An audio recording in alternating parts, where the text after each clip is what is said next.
Welcome. In this video, I'll show you how to fix Steam not enough disk space error.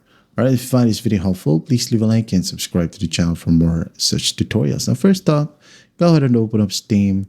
Click on Steam right here at the top left. Click on Settings. Once done, go ahead over to Downloads. Click on it, scroll down a bit, and click on Clear Download Cache, and then just click on Confirm. It will then go ahead and restart your Steam app, so wait for it a bit. Open up your account, and then after that, check if it works.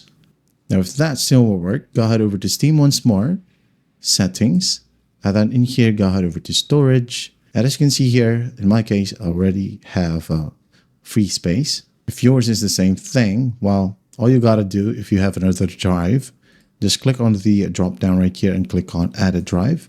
Select the new drive and just click on Add, okay? And then when you go ahead and install a game, it will ask you which drive you'd like to install it. Now, if that's not the case for you, you still have a free space right here, but you got the error. So all you got to do is just click on the three dots and click on Repair Library.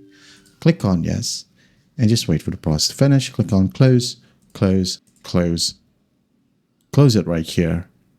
Once done, just reopen it, and everything should work perfectly fine now. That's how you fix Steam not enough free disk space error.